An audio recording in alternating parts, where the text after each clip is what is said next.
Welcome to this teaching. I am so excited about this. I really look forward to share this word with you.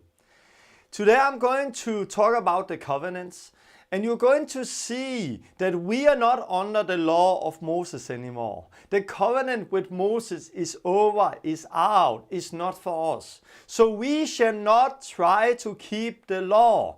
No, Jesus came with something better. He came to create a new covenant.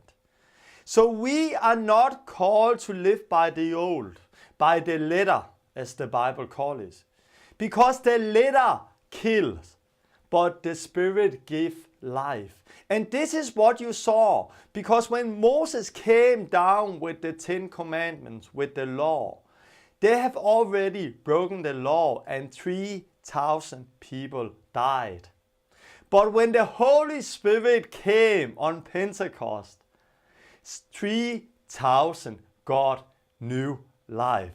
Why? Because the letter kills and the Spirit gives life. And you are going to hear something I think many of you have not heard before. And it's going to open your eyes. It's going to set you free to live the life God has for you.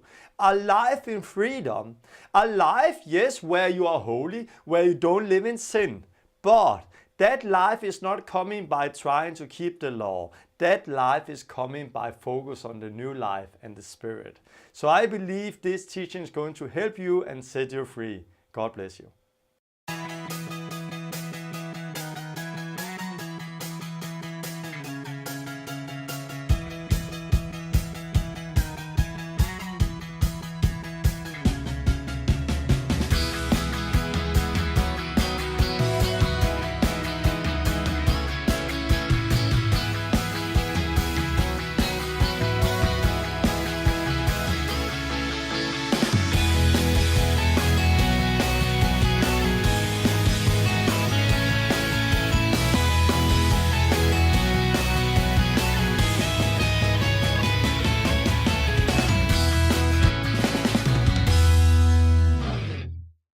Welcome to the Pioneer School and welcome to this teaching. I really look forward to share this word with you. I believe that this word today is going to set many people free. It's going to help you to get the big picture of what the new covenant, the New Testament is all about, what Jesus came to do, and how we can walk in freedom. And I believe this is so important, this word, and I look so much forward to share it. Before I'm going to start, I want to share some testimonies. Last time I spoke out of the book of Hebrews, and I've got a lot of response out of this. And I just want to read 2 testimonies I have got out of the last lessons. And I believe that this shows a good picture of what my heart is and what God is doing today. One wrote to me, "Tom, I just finish lesson 15. One word, wonderful. I started reading Hebrews after watching the video. Often reading the whole Bible through and back 20 times, listen to it on CD 40 times, plus thousands of hours of study in the Bible. I have never read Hebrews like I am now. The wisdom you presented have totally transformed my life to a greater desire of godliness than I have ever had since 1972. Thank you for speaking the truth. I love your teaching. It is transforming my life." And I love this because this is showing what God is doing. Here we have a person who have read the Bible from one end to the other about 20 times, who have listened to it on CD 40 times, and have thousands of hours of study in the Bible. But after she heard the last lesson on the Pioneer School, she went in and read Hebrews one more time. And what did she say? I have never read it like I am now. And she's saying that these teachings are transforming my life. And this is what I want to do. I want to take the glasses off us. Our tradition, our tradition, also when it comes to reading the Bible, also when it comes to what we have heard. Many things we have heard being taught in the churches today, and we have believed that was true. And out of that we get some understanding who's not built on the Bible but building on tradition. And when we read the Bible, we think, yeah, look, this is what we have heard. But it's not. We only think it's like that. Why? Because we read the Bible through glasses. It's what I've been saying before. If you study to become a Lutheran priest, you can see that baptism of babies is biblical. Many can see it, but us who don't have that background, we're like, how can you see that? How can you think it's like that?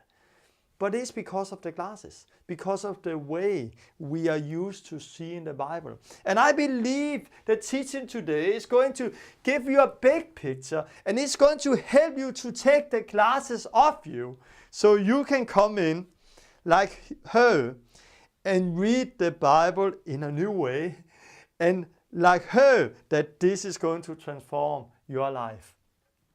Another person wrote to me that I have to say that the last few days I have found myself repenting. I love how fearless the Spirit of God have made you. Your last two teachings have pierced me to the heart. I'm going through a massive shift as a result. And then he continued, since starting the Pioneer School, we have seen more miracles and healing than we have ever seen the last 25 years of ministry. These teachings are radical and biblical and will only serve to increase faith and obedience. Thank you for listening and obeying.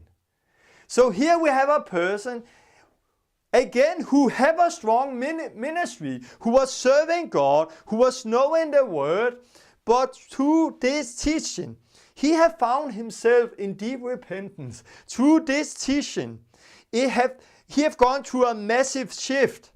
And the result is also that since he started Pioneer School, he have seen more miracles, more healing than he have done the last 25 years he have done ministry. And this is what I believe. I believe that this teaching is going to help us to take the glasses off, help us to go into a massive shift in our personal life with God. And the result of that life is miracles, is healing. The result is people are getting saved, life are getting changed, and the church is growing. And we live the life as we read in the book of Acts.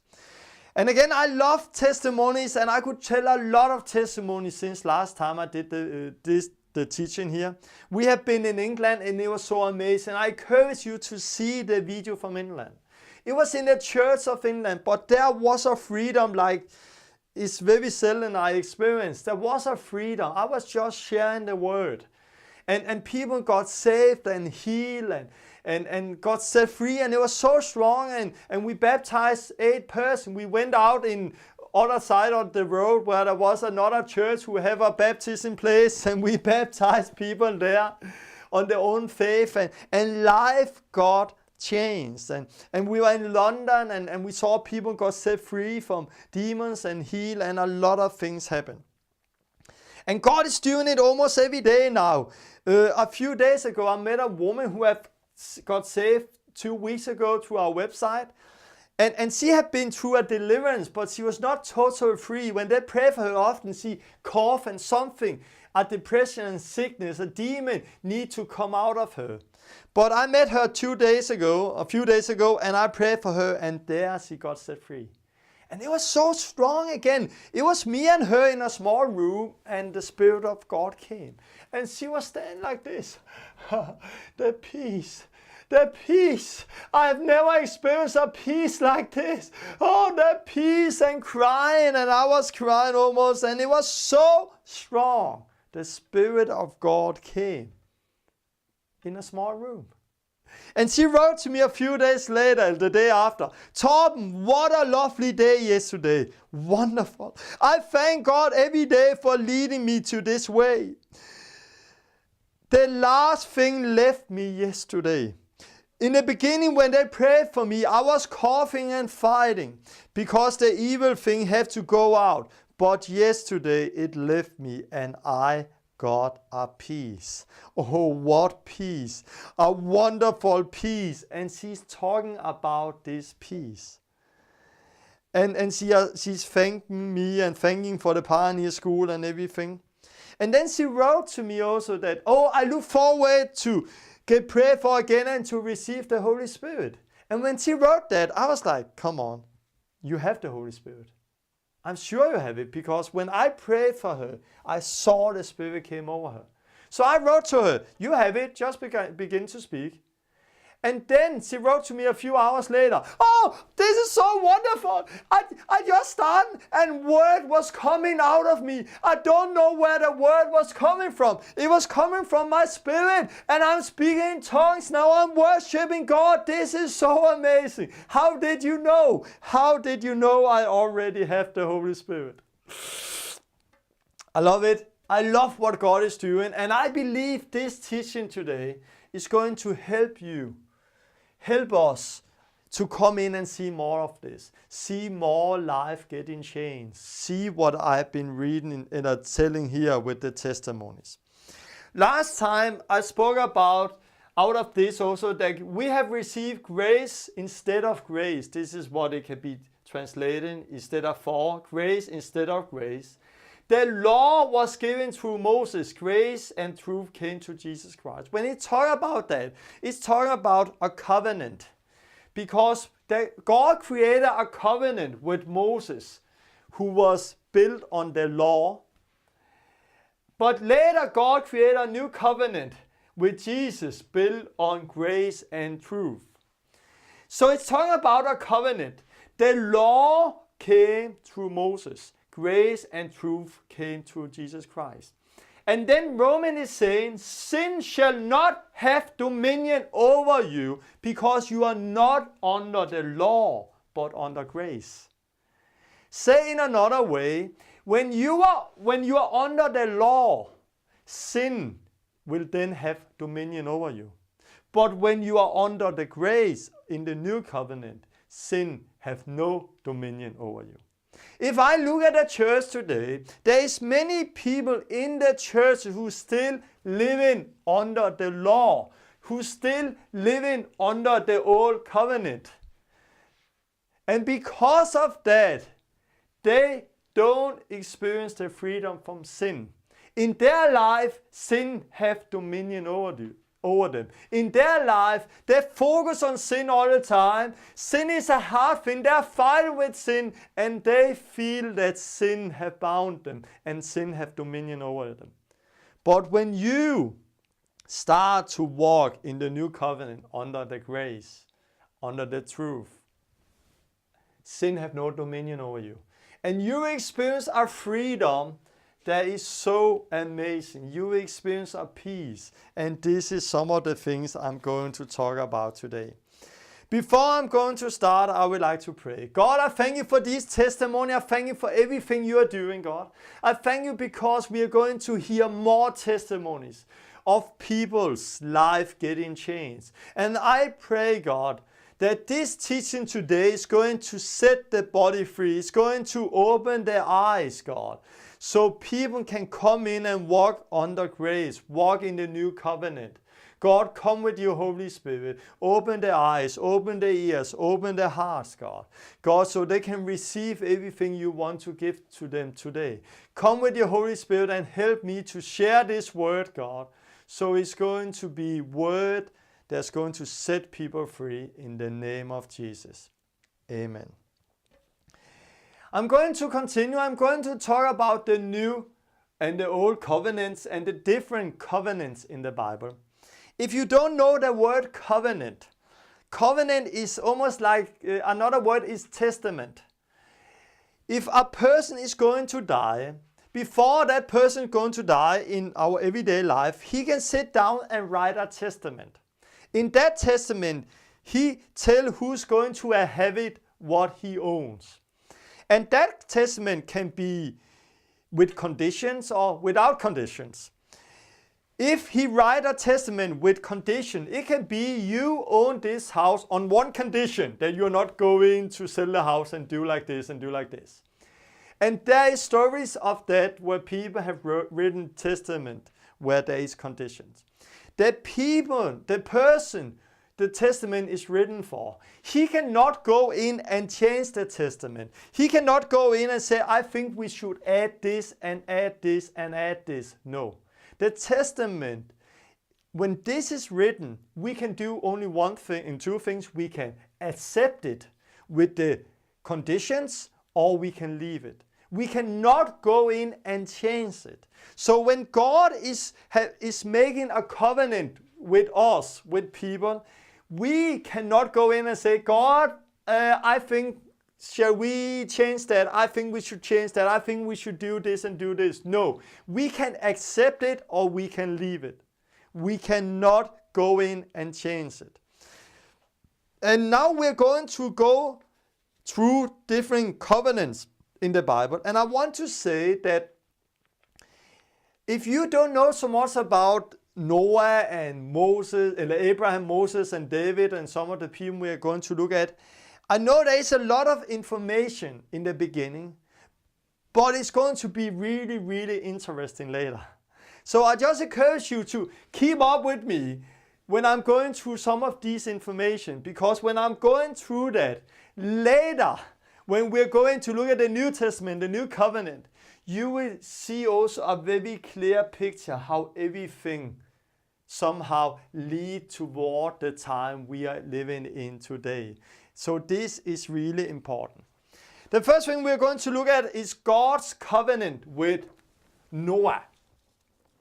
I can say the story is that God created heaven and earth and everything in the beginning, and he put Adam and Eve in the garden. But they sinned, and they were thrown out of the garden because of their sin, and death came to the world. And short time after, God regretted that he had created man because they were doing evil all the time. So God wanted to destroy the whole earth. But he found Noah, and God saved Noah and his family by saying to them that they should build an ark. And they built that ark. And when they came out of that ark, God created a covenant with them. He said to them that life is holy. And he talked about life, what God wants to do now. And then he said, and you can go and read it later if you want, in Genesis chapter 9. Then God says, I will now establish my covenant with you and with you, with the descendants after you. So God there established a covenant with Noah and his descendants after Noah. And who is that? That is also you and me. Because that covenant was not only with Noah, it was with the whole earth. And in the covenant, God is saying that he will establish his covenant. And never again a flood will destroy the whole earth. Never again there will be a flood, he said. And this is the sign of the covenant I am making between me and you and every living creature for the generation to come. I have set my rainbow in the cloud, and it would be a sign of the covenant between me and the earth. So we can say here that God created a covenant with Noah and with us.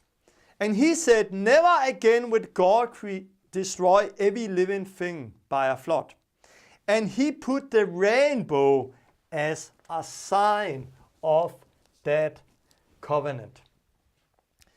In the New Testament, they are also talking about Noah. You read about Noah in Hebrews chapter 11. And you read about also in 1 Peter 3 when they talk about salvation, when they talk about baptism.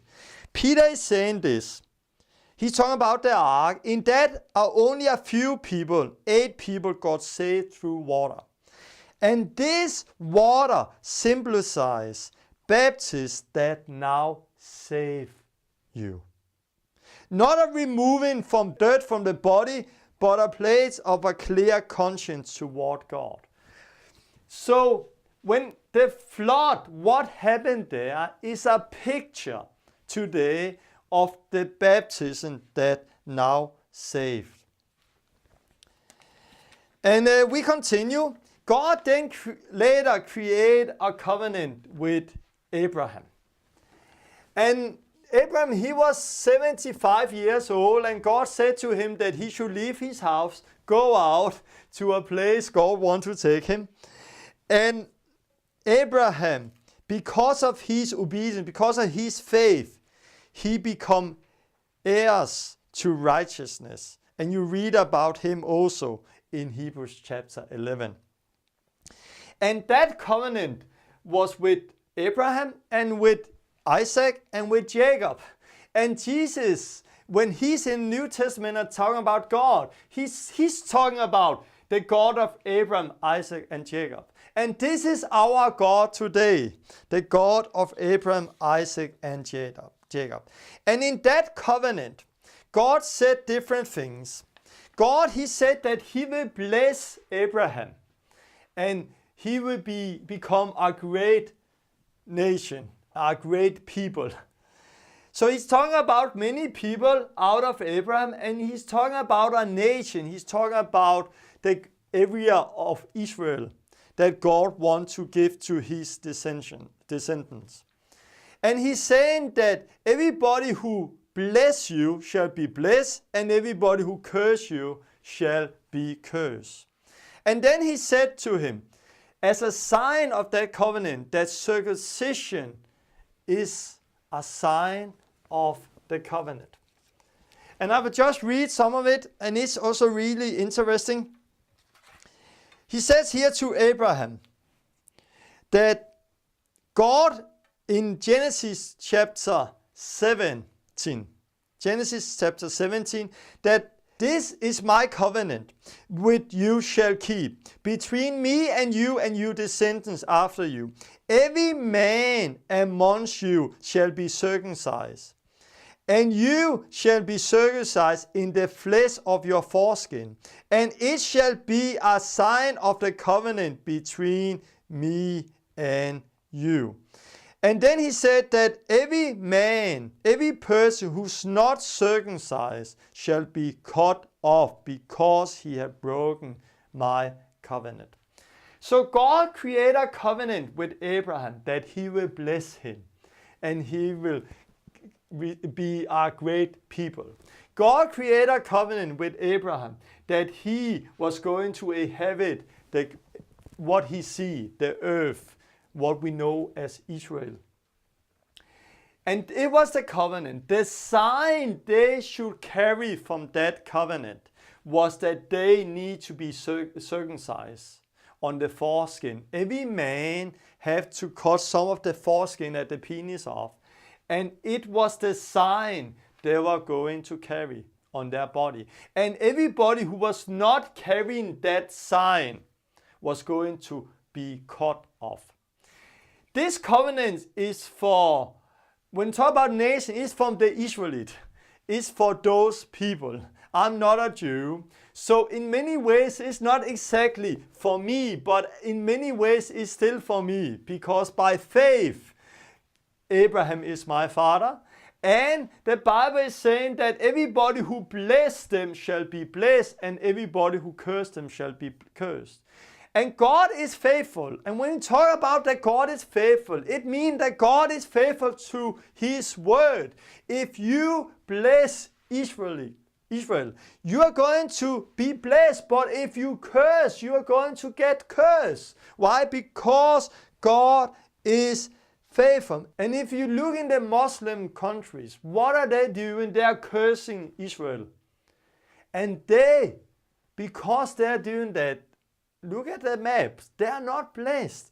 Many places where Islam is taking over, the country is not blessed. So this is really important. God is faithful, and what he has said, he's going to do. And again, in the New Testament is again talking about this, because this is also a picture of the time we are living in. I will just read from Romans 4. It's talking about that Abraham's faith was credited to him as righteousness. So he received the circumcision as a sign of the seal of the righteousness he has while he was still uncircumcised. What do that say? That say that he got righteous by faith. So he didn't get righteous because of circumcision. He got righteous because of faith. And circumcision is now a sign of that righteousness he already has by faith. And because of that, he became the father of us who are not circumcised, but who have the faith. That is you and me who's not Jews, and he became father of the Jews. And Romans 4 is talking about that. And again, this is a picture of the new covenant we are living in today. What do Jesus say? The new covenant is saying, him who believes and is baptized shall be saved. But it's not like we get righteous by baptism. No, we get righteous by faith. But baptism is a sign we take because of the righteousness we already have. So we don't baptize people who don't have a faith. They have to have the faith, and then they need to get baptized. And I just want to read from Colossians, because in Colossians chapter 2, you see that this is a picture of the baptism today. For in Jesus you were circumcised with a circumcision not performed by human hand. But when you cut off or put off your flesh, when you were circumcised by Christ, when you were baptized to him, and you were raised with him. So at that time, in the old covenant, they by faith received the righteousness. Abraham by faith received the promise. And then they cut off the foreskin. And this is a picture of now what we are living in today. Today we are circumcised, not on the flesh by cutting off the foreskin. No, we are circumcised by cutting off the sin, cutting off the old life when we get baptized to Jesus Christ. How important is baptism in water? I know people say baptism in water is not important. Why? Because we get righteous by faith and not by baptism, so we don't need to get baptized. But what God said to Abraham was that everybody who don't get baptized shall be cut off. And everybody who don't get circumcised shall be cut off. And Moses saw that later. Because in Exodus chapter 4, some generation after Abraham, we read that Moses, he was on his way with his wife Zipporah and his son. And we read that there God came and tried to kill him. And Zipporah, Moses' wife, then took a knife, cut off the foreskin of the son of Moses. And when she did that, God left him alone and he didn't kill him. And for us, when we read Exodus chapter 4, verse 24 to 26, in our mind, we don't understand, why did God come to kill him? Why would God kill him? Because he had broken the covenant. But as soon as Zipporah, Moses' wife, took the knife and cut the foreskin of the son, God didn't kill him. God left him alone. So God is faithful. God is faithful. That means that when we keep His condition, He keeps His covenant. But if we break His condition, we have broken His covenant. God is faithful in everything He's saying in His word. So how important is baptism? Baptism is really, really important. And you're going to see that later when we are going through the New Covenant, the New Testament. And it's so interesting when we talk about baptism today, because I'm grown up in a Lutheran country, and many people in Denmark are afraid to talk about baptism because we don't want to offend the Lutheran church who have water on the head of babies. And I had the same view the first years I was Christian. I didn't talk about baptism. But then I saw that I'm not allowed to not talk about it because this is part of the covenant. May it cost anything to follow Jesus. When they got circumcised, the Jews, circumcision have cost a lot of things up through this history. Under Second World War, when the Nazis in Germany want to persecute and kill the Jews, very often they said to people, down with the trousers. And there they saw that they carried the mark on their body. They were circumcised. And because they saw, the Nazis saw that they were circumcised, they got killed. It cost them their life. But they still did it. Why? Because of the covenant. As circumcision through the history have cost many people's life and persecution, the same way have baptism in water cost many people's life and persecution through the history.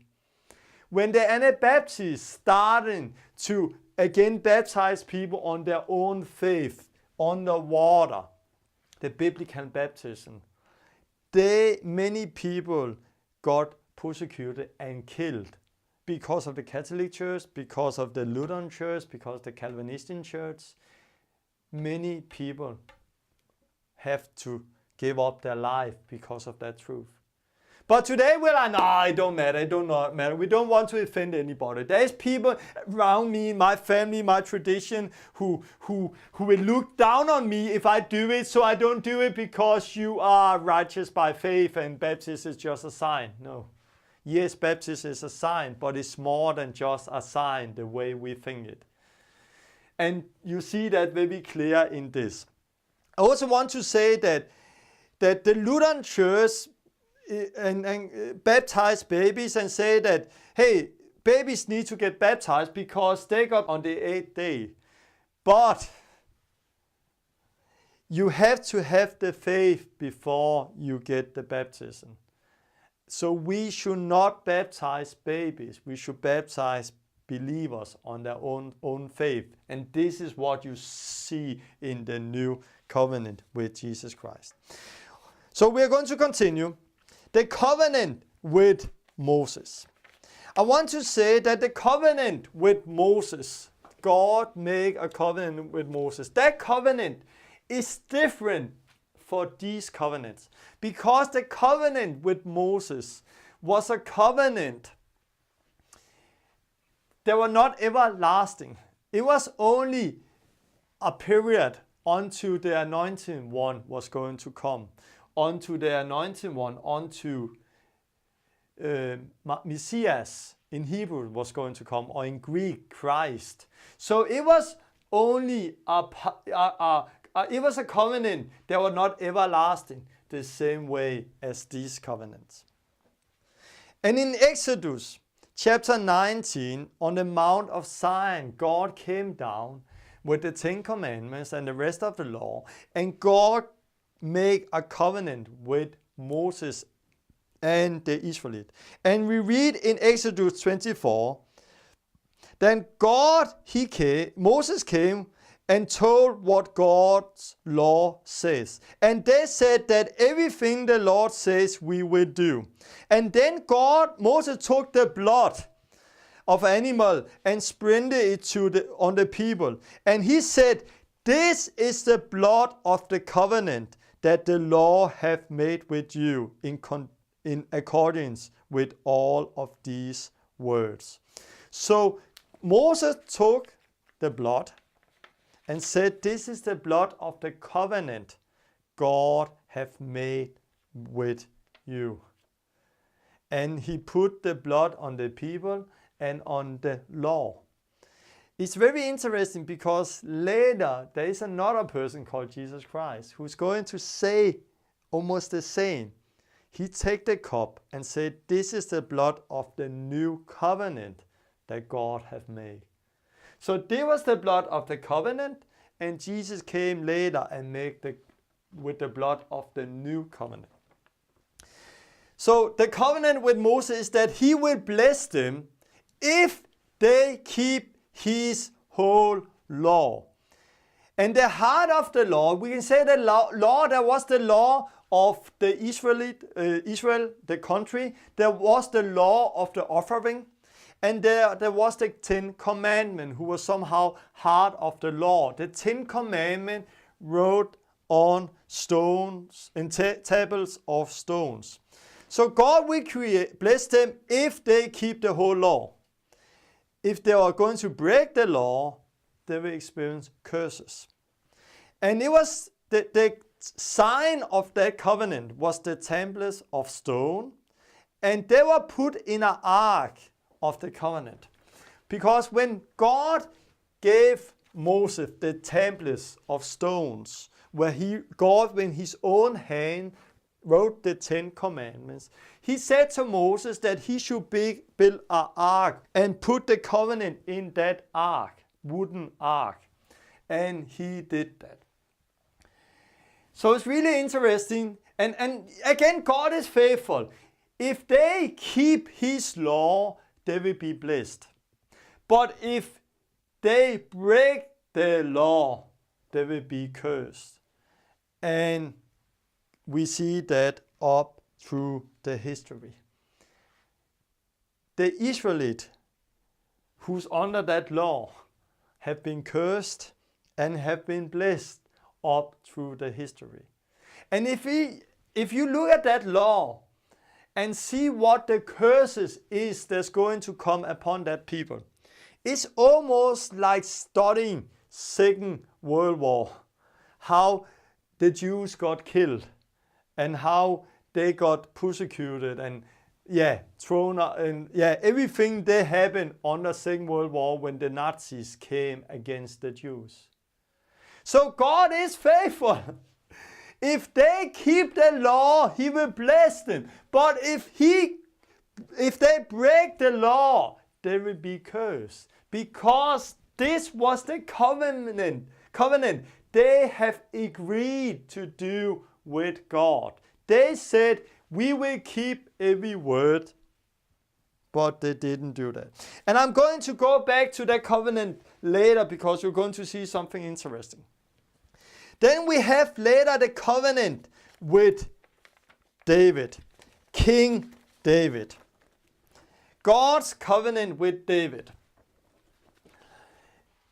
God made a covenant with David, and he said something interesting in Samuel, 2 Samuel chapter verse 7. When your days is over and you rest with you a sentence, I will raise up our offspring to succeed you, your own flesh and blood, and I will establish his kingdom. He is the one who will build a house for my name, and I will establish the throne of his kingdom forever. I will be his father, and he will be my son. And the story is that King David's son, Solomon, in year 950 before Christ, he made the temple. He created the temple, and in that temple, they put the temple of stones and the Ark of the Covenant in that temple. But we know today that what God is talking about here, that He is going to establish His throne forever. And I will be His father, God said, and He will be my son. He's talking about Jesus. He's talking about Jesus, that one day Jesus is going to come, the Son of God, and He will be king forever, and He will create a house for God. And this is so interesting because this is so clear picture of the new covenant. God said to David that one of his descendants shall reign forever, and he must build a temple. And Solomon did that. But when Jesus came, He created a new temple. Not a temple of dead stones, a temple of living stones. A temple of living stones. We are the temple of God. And where is the covenant? The 10 Commandments, the Ark of the Covenant. The 10 Commandments, the law, the Ark of the Covenant, was not placed in a physical building, in a temple. No, in the new covenant, it's written on our hearts. The law is written on our hearts, not on stone of temples and laying in a building. No, it's written on our hearts and put in our body, because we are the temple of the Holy Spirit. And this is so clear picture. Now I'm going to go through the New Testament soon, and you're going to see how this all is a picture of the time we are living in today. And it's so interesting because also when you see how Peter, Stephanus, and the other was preaching the gospel in the book of Acts, you see that they always point back to this. For example, when Matthew chapter 1 is starting with that Jesus is the son of David. And when Peter stood up at Pentecost and preached the gospel, he said that Jesus was the fulfilling of the promise that were given to David. So those people who know the covenant God had made with David, when they heard that, they knew who Jesus was. He was the son of David. He was the one who was going to build a new temple. He's the one who was going to establish His kingdom forever. And very often they talk about that. They talk about those. And when Peter was preaching later in book of Acts chapter 3, you read here that he said, "For Moses said, the Lord your God will raise up for you a prophet like me from amongst your own people. You must listen to everything he tells you. Anyone who does not listen or do not obey him will be completely cut off from their people." So we read here that that Peter preached that Moses has said that God will raise up a prophet like him. And now we should listen to that prophet. And everyone who does not listen to that prophet, do not obey that prophet, was going to be cut off. I want to read something from Jeremiah, because he prophesied about the new time that was going to come, about the new covenant we are going to look at. And he says this about the new covenant. "This is the covenant that I will make with the people of Israel after that time, declares the Lord. I will put my law in their midst and write it on their hearts. I will be their God and they will be my people. No longer will they teach their neighbor and say to one another, know the Lord, because they will all know me, from the least of them to the greatest, declares the Lord. For I will forgive their weakness and remember their sin no more. When Jeremiah came and said that and prophesied about the new covenant God will make, he said something that was very different from the old covenant, the covenant with Moses. Because when Moses came with the covenant, then God by his own hands write the 10 commandments on stone of tablets. And they later put it in the ark and in the temple. But one day God will put the law in the midst of us and write it on our hearts. And this was the difference. This was not written on their hearts. It was written outside their hearts on stone of tablets. But now it's going to be written on the heart. And he said something other that's interesting. He said, I will put my law in their inner and write it on their hearts. He's talking about a new creation. Something new is going to happen inside of us, a new creation. He's talking about that everyone would know me. So he's talking about communing with God. And he's talking about that he will forgive their sin and remember it no more. So it's talking about being free from guilt, shame, and condemnation. It's so interesting because the new covenant with Jesus Christ, the time we are living in today, did something that the old covenant with Moses could not do. And what was that? Make a new creation. Create fellowship between us and God. And set us free from guilt, shame, and condemnation. I don't feel condemned. I don't go around with shame. I don't go around with guilt. Why? Because I'm not under the law. I'm not under the Old Testament, the Old Covenant with Moses. No, I'm under a new covenant with Jesus Christ. And because I am that, I am a new creation.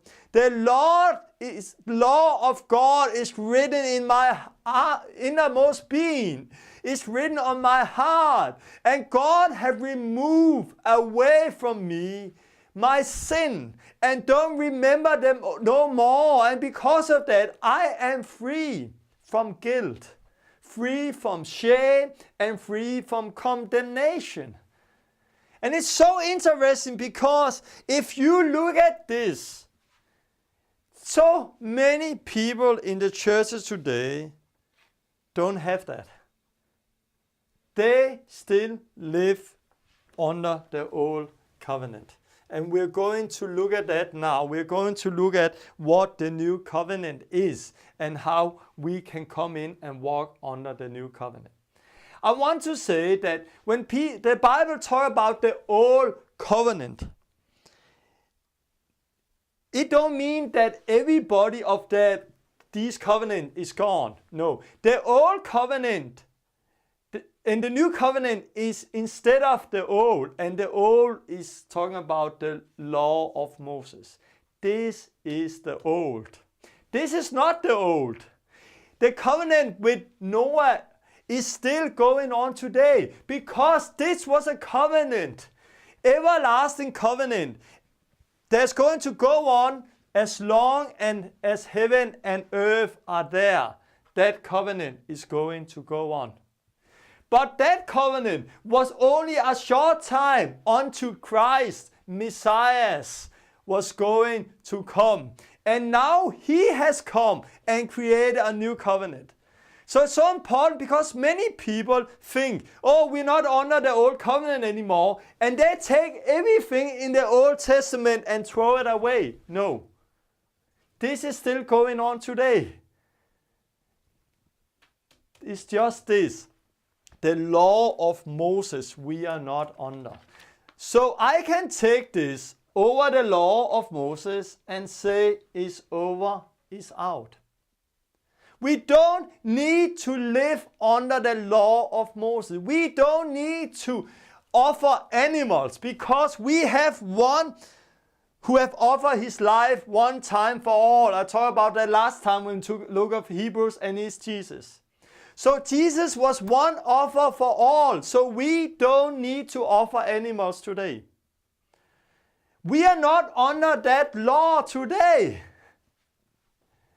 But in many ways, we try to build New Testament churches under the Old Testament's rule. For example, when talk about tithing, give 10% of your salary to a church. The New Testament is not talking about that. We should not tithe. It's okay to give. We should give, of course. But the Bible don't say that we should tithe the way they are tithing. And many people don't know what tithing is either. Because if you go to the law of Moses and look what tithing was. Tithing was many things. It was never only 10%. Sometimes you should give 10% there. Other time, when you give the tithe, you have to put extra onto the tithe. Other time, you have to eat your tithe yourself. Other time, you have to take one of the tithe and you should not give it every 7 years. Other time, there was different kind of tithing. If they have a king, you also had to give a tithe to the king. So tithing is much more than we just do it today. But we today take one verse out of Malachi who's talking about this and then say, hey, we should give 10% to the churches. No, we are not under that law. And when we start to go under the law, something is wrong. And then we say, yeah, but Jesus talked about tithing. But this is something we need to understand when we talk about the Old New Testament. The problem with the Bible today is that we have divided the Bible in the way that we have called it the Old Testament and the New Testament. And we think that everything here, because it is called the Old Testament, everything is old and everything here is new. No, many of the things in the Old Testament is for us today. It's not old, it's still going on. And some of the things in the New Testament is not for us today because it was still part of the Old Testament. Let me explain. When Jesus said to the Pharisees, you shall give tithe, should they tithe what they got in? Yes, they should. Why? Because they were under the law. They have earth in Israel, and it was still part of who they were. So Jesus is talking to them about what they should do. And remember, the Gospels is, you have to, when you read the Gospel, you have to understand that it's in many ways still part of the Old Covenant. For example, in the New Covenant, we read about baptism in water to Jesus Christ, and we read about baptism with the Holy Spirit. But in the 4 Gospels, nobody got baptized to Jesus Christ in water. Nobody got baptized with the Holy Spirit because it was still not there. The covenant, New Covenant of Jesus was still not established the way it is today. So we have to understand who is Jesus talking to and when he's and what is Jesus talking about. Sometimes he's talking to people under the law and talking about what the law is doing. Other times he's talking about what is going to happen. And this is something you need the Holy Spirit to help you so you don't get lost in what Jesus is saying. Yeah. The new covenant. The covenant at that time was that God would never destroy heaven and earth, and that the rainbow was a sign. Here God wants to bless Abraham and his descendants, and he wants to give them the country Israel, and circumcision was a sign. And here he's talking about a king who's going to rule forever, and that he must build a temple. And then Jesus came, and that covenant is different from the covenant of Moses also, because this is a covenant for all who believe. It was not only for the Jews, it was for all who believe.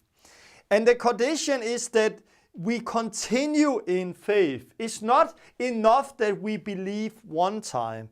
Anyone have to believe and continue believing. And the sign in many ways, baptism and the Holy Spirit as our inheritance. We read about that in Ephesians 1:13 and Book of Acts 2. So the sign that you have entered into the new covenant is the baptism, the Holy Spirit, and what Peter spoke on Pentecost.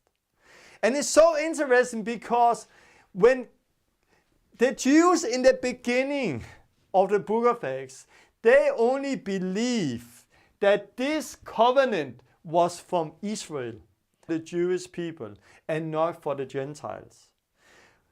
But later, God spoke to Peter and sent Peter to Cornelius and his house, to a house of Gentiles, non-Jews. And when he came in there, he spoke and he saw that the Holy Spirit came upon those Gentiles because he heard them speak in tongues. When he heard those people speaking in tongues, Peter understood one thing. Whoa! They are part of the new covenant. There he understood, because they received the Holy Spirit, he understood that they were now part of the new covenant. And what did he command them to do immediately? He didn't command them to get circumcised. He didn't command them to keep the whole law, the 613 laws that God came with to Moses. No, he commanded them to be baptized immediately. They have now received the Holy Spirit. And when he saw that, he was like, whoa, whoa. And he commanded them right away to get baptized in water so they should not be cut off of the new covenant. And we have to understand that our God is a covenant God. We serve a God who make covenants with us. And our life is part of this.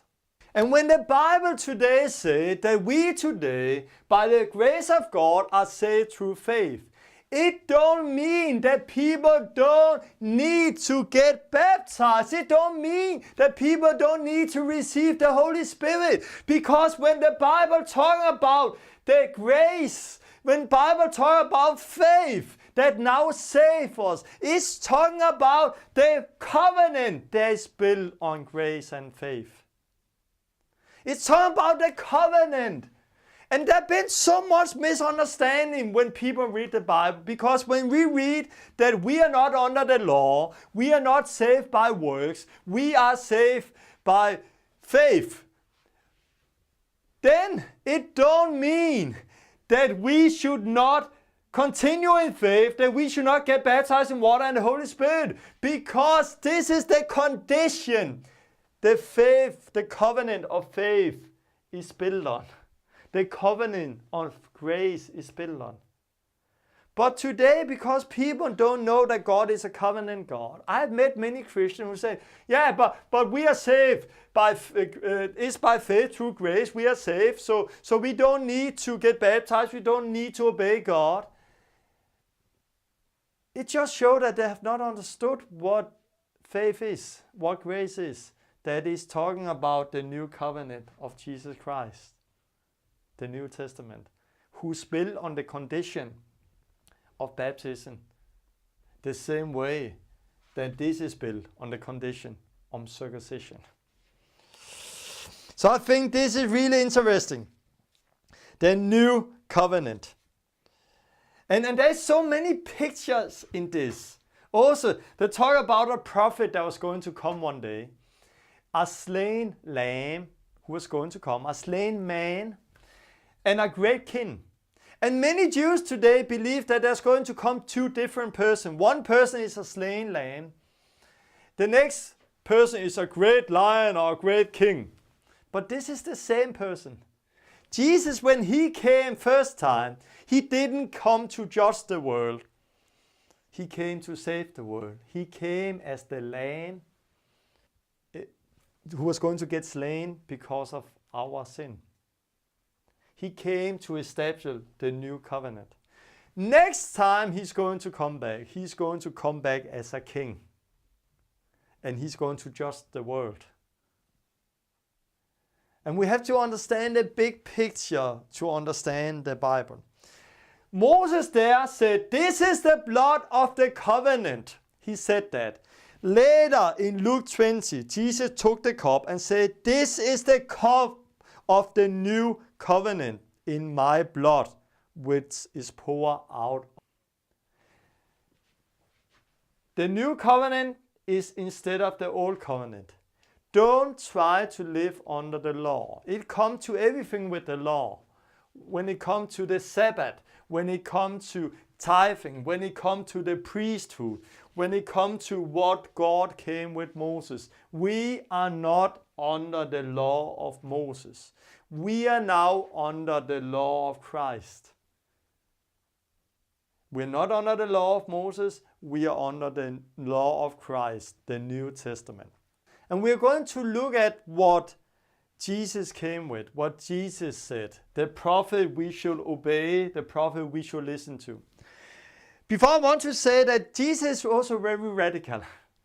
He's even more radical than when we just read the letter of the law. And before we're going to read it, I want to say that this is good news.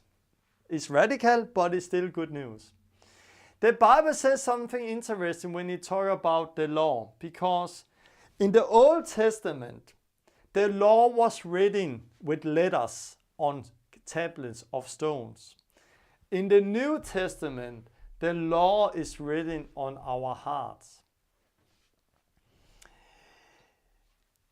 We are now living in the new covenant, and Corinthians, 2 Corinthians chapter 3 is saying that we are now ministries of a new covenant, not of the letter, but of the Spirit. For the letter kills, but the Spirit gives life.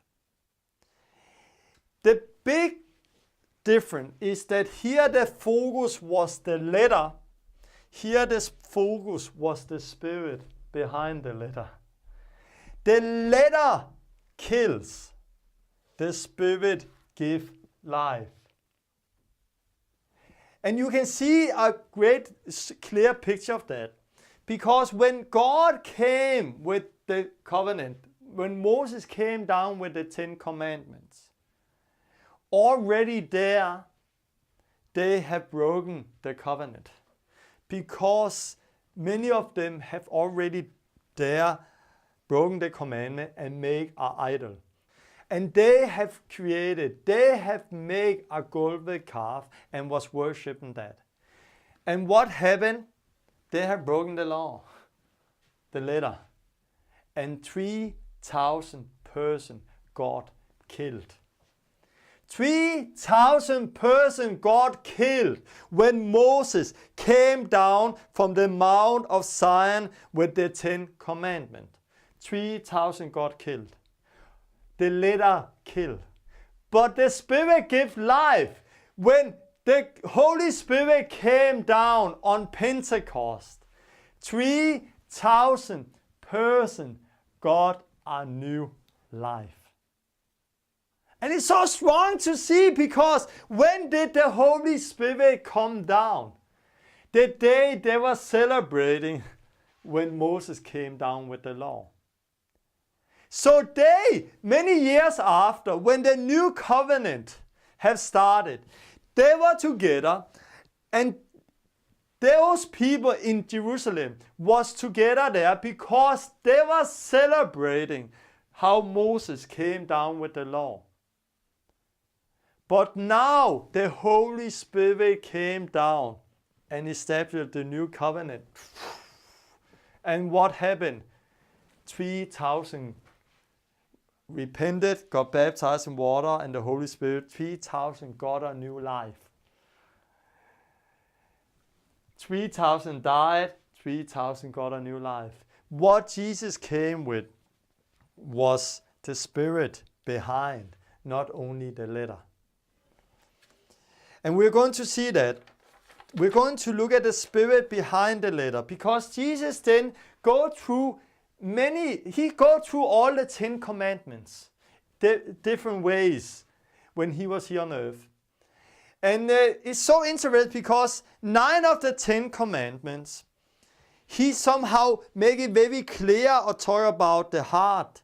The one is very different is the Sabbath, because he go in many ways and talk about what the purpose with the Sabbath was all about.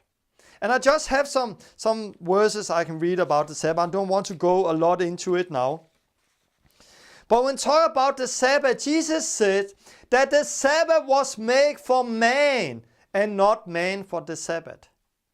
And the Son of Man is Lord over the Sabbath. The problem, when God came with the Sabbath, with the 10 commandments, they twisted everything up. And somehow the Sabbath should be a blessing for those people, but instead it became a new curse. It became something they should not do instead of a help for them. And it's so interesting because the Jews' mindset is that, oh, you may not work on a Sabbath, you may not do anything on Sabbath, you should not cut your hair off a Sabbath, you should not help people on a Sabbath, you should not do anything on a Sabbath. And then Jesus came and he fulfilled the whole law. Did Jesus also fulfill the Sabbath? Yes, he did. But in John 5, you read that there was a sick person and Jesus healed the sick person. And the Pharisees, the Jews, the leaders persecuted him because of that. And then Jesus said, my Father is always at his work to the every day, and I also is working. So the Sabbath for Jesus was a Sabbath of work in the kingdom of God. It was not a Sabbath to lay on the sofa and do nothing and then go up and go to church. No, it was a Sabbath where he went out and blessed people and healed people and set people free.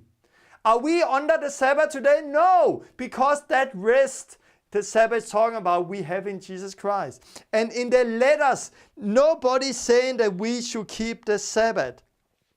Rome is saying one day is important for one person, another day is important for another person. And everybody should do what they do. So I just want to say, but the rest of the law, I don't want to go too much into the Sabbath and everything. Be led by the Spirit is so much easier. The rest of the law, the 10 commandments, Jesus is going and dealing with not the letter, but the heart behind the letter. As he's saying something interesting about murder. You have heard, he's talking about the law, that it had been said to the people long ago, you shall not murder, and everybody who murder will be subject to judgment. And this was the law. And then he continued, but I tell you, and he said something more radical, if you have hate in your heart, you are murder. And everybody who said, you fool, shall be in danger of hell, of fire. And he continued about idolatry. He said, you have heard that it have been said, you should not commit idolatry. One of the 10 commandments. But I tell you that anyone who look at a woman lustfully have already committed idolatry with her in his heart. And he continued, it had been said, anyone who divorced his wife must give her a certificate of divorce. But I tell you, and he continued now telling something else, and end up anyone who marries a divorced wife have committed adultery. So what you see here is that Jesus didn't focus only on the letter of the law. He focused on the heart behind the letter. The Pharisees should go like, no, I've never killed anybody. Oh, I'm righteous. I have never killed. I have never done adultery. I've never gone out and done it. I have never got divorced. But Jesus came to the spirit behind the heart and said, okay, maybe you have not done it physical, but you have hate in your heart, so you are a murderer. You look with lust on a woman, so you do adultery, and so on and so on. And that was the problem with the Pharisees. They were only focused on the letter of the law. You should do the right thing, but their heart was totally rebellious against God. Their heart was the problem. And God don't want a people who serve Him by the letter, but inside are totally rebellious against God. Before Jesus goes through some of the Ten Commandments, he said this in Mark 5. He said this, do not think that I came to abolish the law and the prophet. I have not come to abolish them, but to fulfill them. In another way, I have not come to destroy the law, but I came to get it done. This is somehow what he said. I came to get it done. I came to help you to get it done. So you only not live by the letter, but you live by the Spirit. Truly I tell you, unto heaven and earth disappeared, not the smallest letter or the least stroke of the pen will by any means disappear from the letter until everything is accomplished.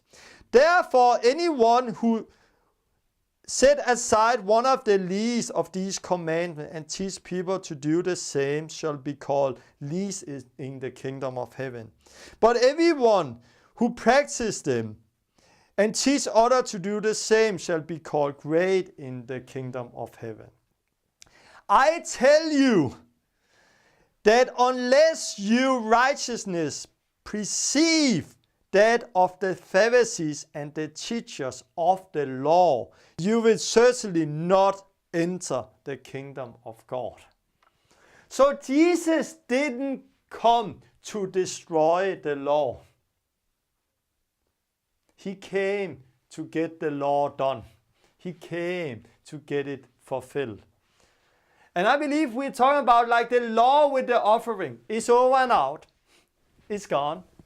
We don't offer anymore because Jesus offered one time for all. The law with the temple is over and out.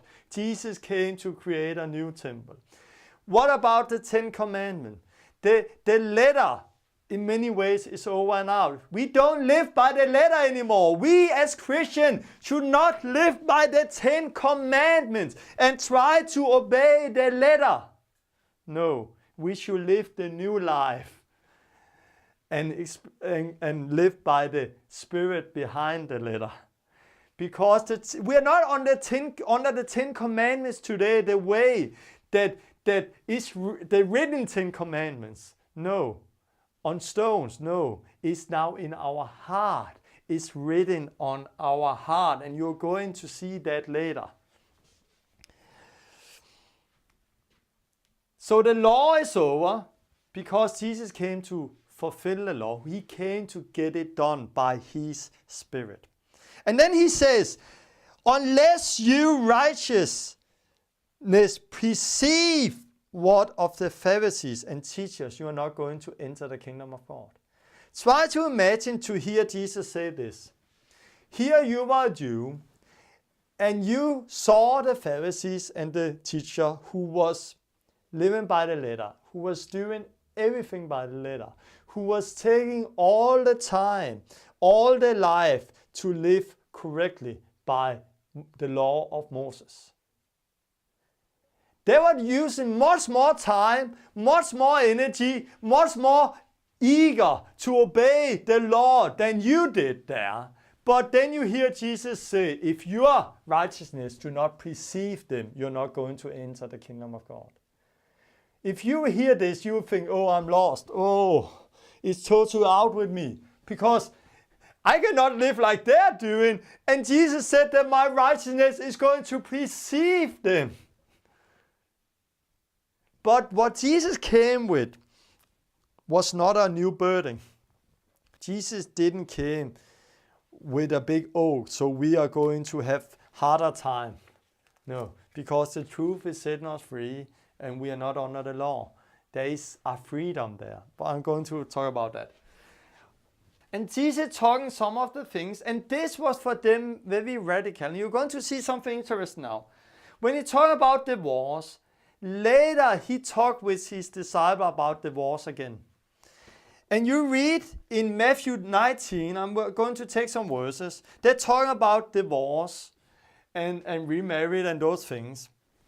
And Jesus said here, haven't you read, he replied, that from the beginning of creation, God made them as man and female. Male and female. So Jesus, when he talked about this with the disciples later, he said, don't you, from the beginning of creation, God made them as male and female. And what God have united, no person shall divide. Now he's not talking about the law. He's talking about before the law. He's talking about how God created heaven and earth before sin came into the world. He's talking about Adam and Eve. And it's so interesting because Jesus is the new Adam. He came to make everything good that was destroyed by Adam and Eve. So he's talking about that suddenly. And they don't understand the thing. So they said to him, why then, they asked, did Moses command that a man give a wife a certificate of divorce and send her away? So they're like, but why? If this is what you are saying now, Jesus, why did Moses then allow us to do this? And Jesus replied, Moses permitted you. He permitted you to divorce your wife because your heart was hard. But it was not that way from the beginning. It's very interesting, this. And he continued. And it was so radical what Jesus was saying. It was so much radical than what the law came with, what Moses said. So they said, the disciples said to him, if this is the situation between a man and a husband and his wife, then it's better to not marry. So try to imagine, here we have the Jews, the disciples who know the law, and they talk with Jesus about this. And then he said to Jesus, what about this divorce thing? And then he said from the beginning it was not like that. And then he started to talk about the beginning, how it was before sin came into the world. And they don't understand why Jesus only is talking about the beginning. And why Moses then said that, and he said, why did Moses then permit a man to get divorced if it was like that? And then he said, Moses permitted you to divorce your wife because of your hearts was hard. The law was a compromise in many ways. The law could not do what the law was supposed to do because of their hearts was hard. Their hearts was hard. Their hearts was like stone. And because of their hard hearts, Moses permitted something it have not been from the beginning. Moses permitted a man to divorce his wife. But now Jesus came with something more radical. He came to get the law done. He came to fix everything up that had been destroyed through Adam and Eve. And this is the whole part with the new covenant. Jeremiah prophesied over this, and also Ezekiel. Look what Ezekiel said. I will give them an undivided heart and put a new spirit in them. I will remove from them their hearts of stone and give them a heart of flesh. So this was a compromise.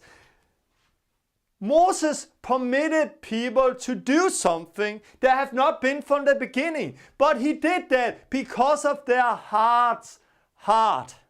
But then a new covenant came. Jesus came to get the law done. Not only the letter, but the spirit behind the letter to get that done. And he did that by dealing with the problem that their hearts was hard. So he came in the new covenant to remove the hearts of stone for us and give us a heart of flesh. Why? Then they will follow my decrees and be careful to keep my laws. They will be my people and I will be their God. I put it here.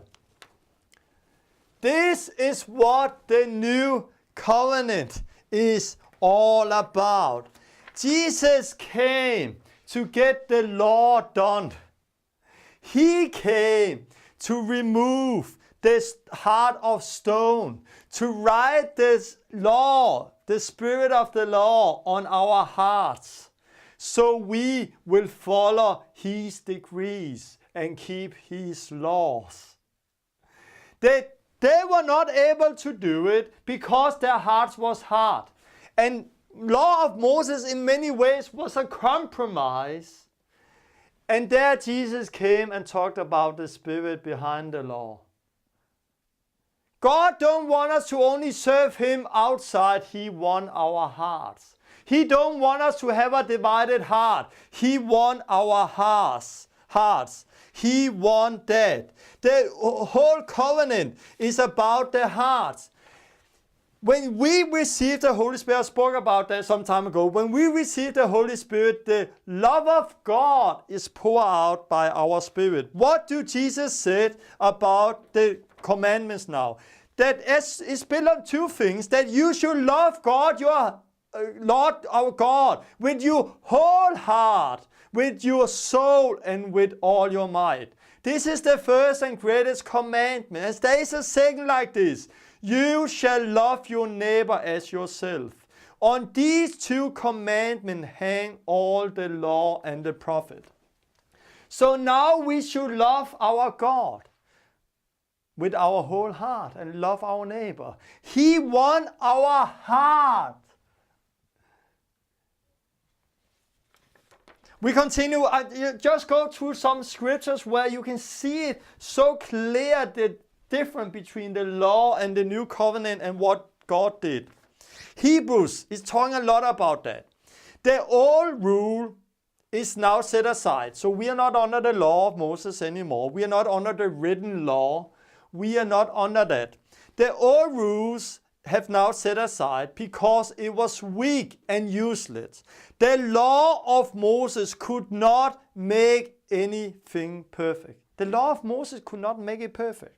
But now a better hope had been given to us. And with this hope, we have come near to God. So it's talking about the law could not make anything perfect. The law was useful. And Romans 8 is talking a lot about that. I just take a few words here. For what the law was not able to do because of the weakness by the flesh. Our flesh, the flesh is weak. Their flesh was weak. Their heart was hardened like stone. So the law was not able to do what it was supposed to do. But Jesus came to get the law done by giving us a new heart and write the law on our hearts. The law was not able to do because the weakness of the flesh. And therefore we need to get we need not to get circumcised, we need to get baptized, because there we cut off the flesh. In order that the righteous requirement of the law might be fully met in us, who do not live according to the flesh, but according to the law. So the righteous requirement of the law should be for fully met in us, who do not walk according to the flesh, but according to the Spirit. I'm going to come back to that. And many places, also in Romans, they're talking about how it was one time and how it is now. And one place, but now, by dying to what once bound us, we have been released from the law, so that we serve in the new way of the Spirit and not in the old way of the written code. We don't live by the old way of the written code. We don't live by the law. We live by the Spirit. We live the new way of the Spirit. But now that we have been set free from sin and have become slave of God, the benefit you reap lead to holiness, and the result is everlasting life. The result of that life in holiness is everlasting life. For the wages of sin is death, but the gift of God is eternal life in Jesus Christ our Lord. I want to show you something. The law of Moses was weak. The law of Moses was not able to do what it should do, because their hearts was hard. Then God created a better covenant. And in that covenant, He created a new heart in us. He wrote the heart, the law, the 10 commandments, not on stones and put it in a temple, but He wrote it on our hearts and put it in our living body, our temple. We are a temple of the Holy Spirit. We can now have communion with God, and because of that, we are free from guilt, shame, and condemnation. The law of Moses could not do it, so God came with something better. The law was unable because of our flesh, but God sent His Son, Jesus Christ, and He did what He should do, the new blood of the covenant. So now that the requirement of the law is fully met in us, who do not live according to the flesh, but according to the Spirit, we now serve in a new way of the Spirit. I want to focus the requirement of the law is fully fulfilled in us, who do not walk according to the flesh, but according to the Spirit. Is fully met in us, not by us. We should not go under the law again and focus on the law all the time. Oh, now I should not do that. Now I should not do that. Now I should not do that. It's like if I say to you, you will not think of a pink elephant. Don't think of a pink elephant. Now we are thinking of a pink elephant. And if you live a life where you like, I should not look with a lust on a woman, I should not look with a lust on a woman, I should not have hate in my heart, I should not have hate in my heart. If this is your only focus, do you know what is going to happen with you? You are not going to experience the freedom. But if you instead know that you are not under the written law, the written code, but you are under the Spirit, and you just let the Holy Spirit change you and live out through you, you experience a freedom. I don't focus on that. I focus on the new life. I focus on serving Jesus. I focus on what the New Testament and what Jesus' word is saying, what the Bible is saying, and I serve Him. And when I focus on Him, serve Him, then I can stop and look back and say, whoa, oh, it's long time since I've looked with a lust in a woman. It have long time since I have hate in my heart. It's not because I say I should not do it. No, because I live the new life. And when I live the new life, the requirement of the law is fulfilled in us. And it's so important. And if I look at the churches today, many people in the churches are not saved. To be honest, they are not saved. They are still living under the law in the old covenant. They are not saved. They don't have the baptism water. They don't have the Holy Spirit. They don't have the new life we read about. And those people will feel guilt, shame, and condemnation all the time. And no matter what you say to them, go out and preach the gospel. You have to keep away from those things that sin. No matter what we say, they will feel, oh, condemnation, I feel condemned, oh, and they will always live and feel that no matter what you tell them to do. Because everything you say with them would be like a new law. But if you are new creation, if you are free, you can read the Word of God and you will not feel condemned because of that. Instead of you will feel, oh, I need to take that, I need to work with that, I need to live that out. But you don't do it in shame, you do it in freedom. And many people are not there today in the church because we have compromised with what the gospel is all about. We say, ask Jesus into your heart and you are saved. There is no repentance, there's no baptism water, there's no baptism with the Holy Spirit. And therefore people try to live by the letter of the law, but their heart is not written in their heart. And because it's not written in their hearts, they will not be able to do it and they will fall all the time. There is also some people who have experienced the new covenant, but because they are in a church where they're always talking about the old covenant and the law and you had to do and you had to do, and the focus is always what you had to do, what you had to keep away from, what you are not allowed to do, instead of the Holy Spirit and the new life. Then they start good, but they go under the law one more time. They start in the Spirit, but they go under the law, and when you start to go under the law, they will feel condemned. They will feel condemned one more time. We are not under the written letter law. We are not under the law, the way the Jews was it. No, we are in the new covenant. It's all about the new life by the Spirit. And you don't fulfill those things Jesus is talking about by just saying, I may not, I may not, I may not. No, you fulfill it by living with Him. And the difference also between the new covenant and old covenant is that the new creation, the baptism of the Holy Spirit, everything there we receive by faith. Before we have obeyed any of the law of God, is a gift of God.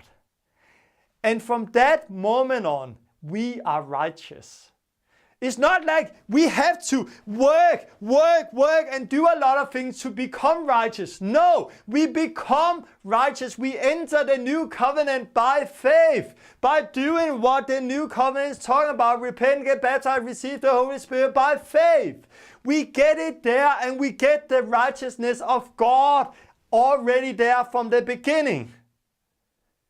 And there we have it. And then we start to walk the new life in the freedom. And this was the difference also between the old covenant and the new covenant. Are we not under law anymore then? We are not under the law of Moses. That's correct. We are now in a new covenant. We are under the law of Christ. We should obey Jesus.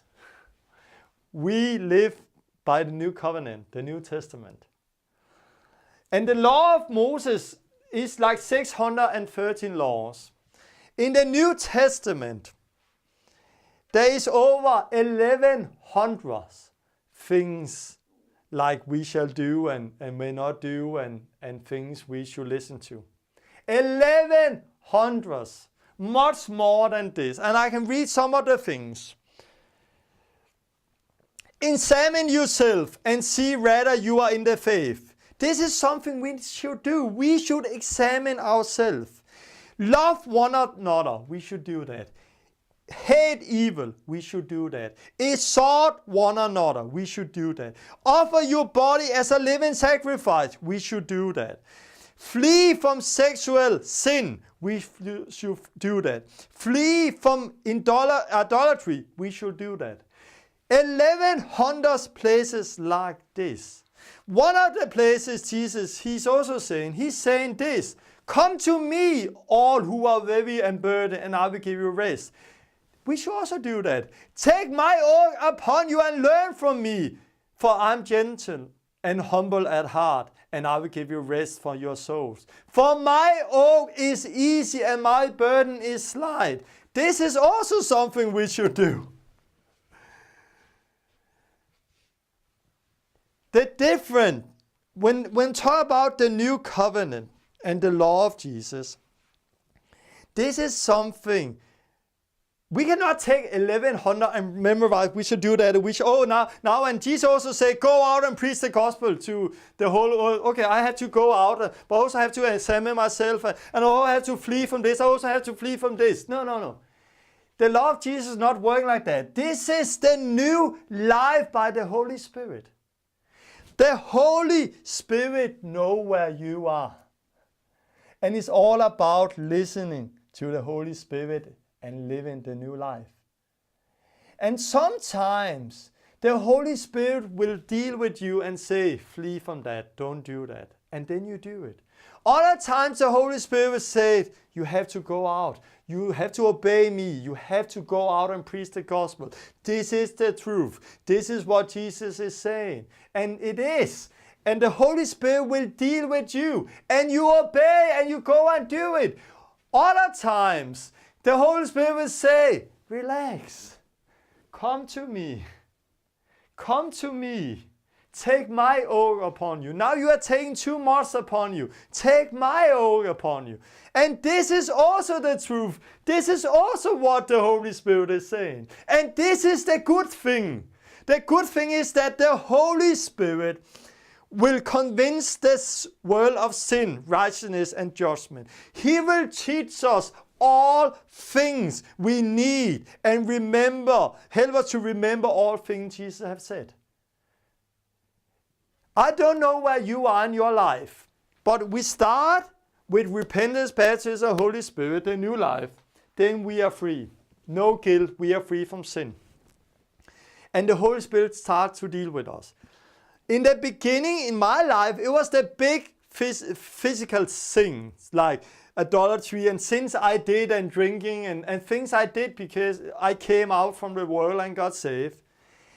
And then there was a time where it was the fear of God. God worked in me, the Holy Spirit. Then there was a time it was the Father of God. Then there was a time where it was about, why did I do what I do? Now it's not a big sin anymore. Now it's my heart. Why did you say that? Why did you do that? Is it because you are proud? What is wrong with you? Do you build your own kingdom or do you build God's kingdom? And the Holy Spirit starts to deal with me in this. And this is so important that we understand that there is a journey. That we understand that it's not up to us to fix every person's life, but it's the new life and the Holy Spirit. And some years ago, I was a bad leader because I said to everyone, hey, you should not do that, you should not do that. And I started to give them the law again. Hey, you should not do that, you should not do that. And people, it didn't help people that I was giving them the law all the time. And this is what many churches do. No, instead, you should give them the new life. Help them. The law is good. Well, what Paul is saying is, we know that the law is good if we use it properly. So the law is good if we use it properly. That we know that the law is made not for righteous, but for lawbreakers, and so on and so on. The law is not for righteous people. The law is for sinners. I use the law when I share the gospel. I use also what Jesus is saying here to get people to understand their sin. And sometimes I share the gospel to people in the church who call themselves Christian because I see out of their life that they are not saved. They don't live in the new commandment. They're still under the law. They still live in sin. So there I also use the law. But for people who are starting a new life, we should not use the law all the time. No, we should help them to come in and walk by the Spirit. And I have seen, after I let the Holy Spirit deal in people's lives, they grow up so stronger than I have ever seen before. Because it was the Holy Spirit who deal with them. And I am from A, B, C, D, E. I'm maybe on M or on another letter now. Some people are on P, some people are on E, some people are different places in their journey. But the Holy Spirit knows where they are and what the next step is to them. So we should take not the 1100 laws Jesus is coming with and the New Testament. We should just read the New Testament and pray, seek God, and let the Holy Spirit work in us. Don't focus on the letter only. Don't focus on the letter in the Old Testament. You are free. Focus on the New Testament. Focus on the Spirit. I'm going to stop now, and I really hope that this teaching is going to help you and set you free. You're going to understand you are not under the law anymore. Now you should focus on the Spirit. We serve in the new way of the Spirit. In many ways it's easy to be a Christian. Just listen to the Holy Spirit. Take the New Testament. Read the Word. Take the whole Bible, of course, and read it. But read the New Testament and let it come in your life. Let it be part of who you are. And then you will experience how the Holy Spirit someday, no, you have to flee from that. No, you have to do that. The Holy Spirit is working in us. He's reminding us. You have to go out and preach. Hey, relax. Come in, take my yoke upon you. Relax. Be together with me. The Holy Spirit is leading us. And this is what we live in today. We don't live in the written code. We live by the Spirit, the new life. What the law could not do, Jesus came and did. In the new covenant, by writing the law on our hearts, by giving us the new Spirit. And I believe that this is going to help you and set you free. So I will pray now, and my wife is going to sing a song. God, I thank you for this teaching. I pray that this is going to help people and set them free, God, to come in and live the new life you have for everybody. God, thank you because we're not under the law. We are under grace. We are under truth.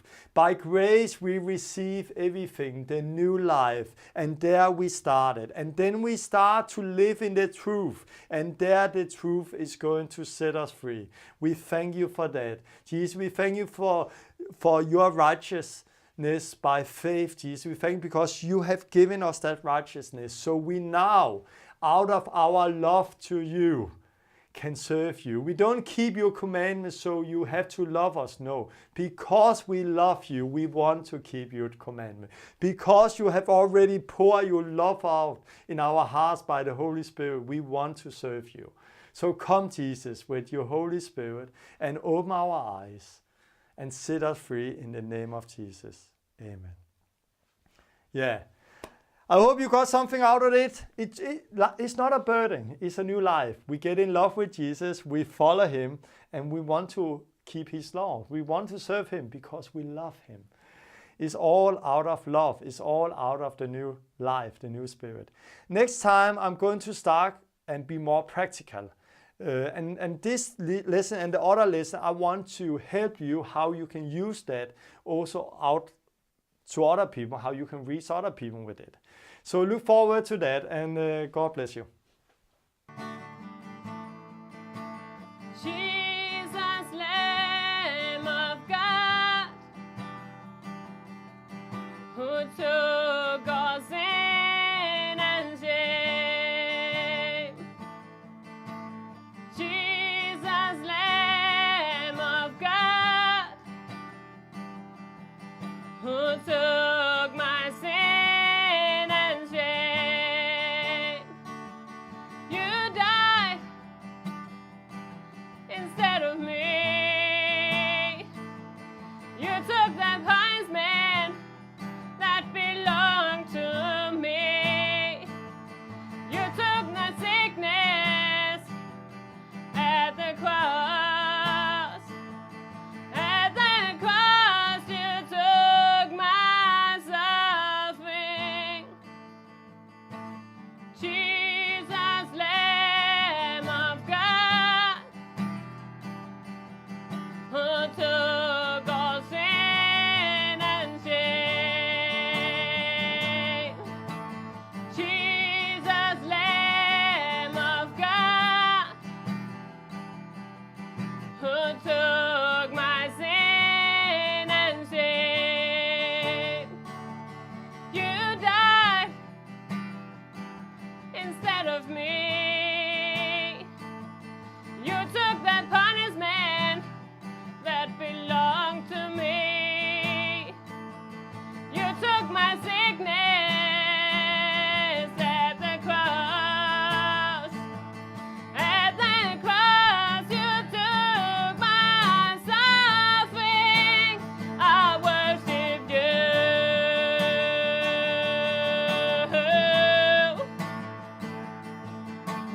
Jesus, you gained a final victory.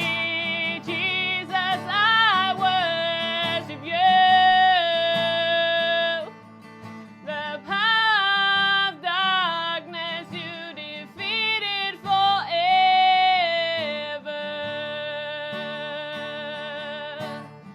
Jesus, thank you, Jesus.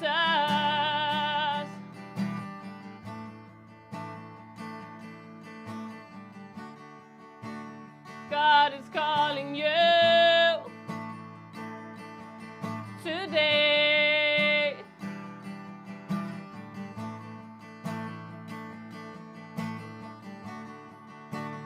Give your life to Him.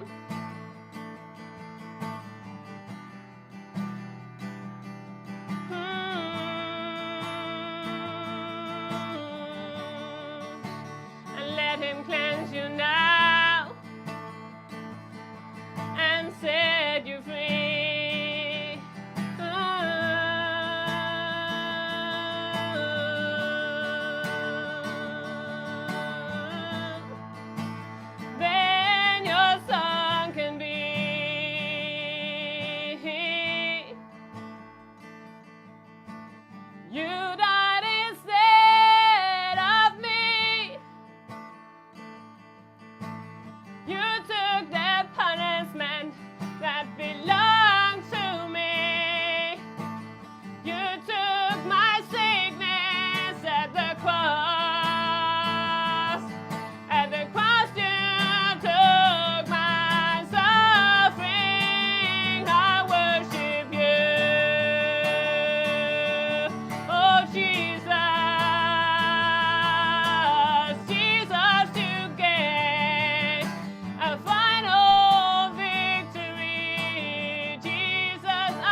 that belong to me.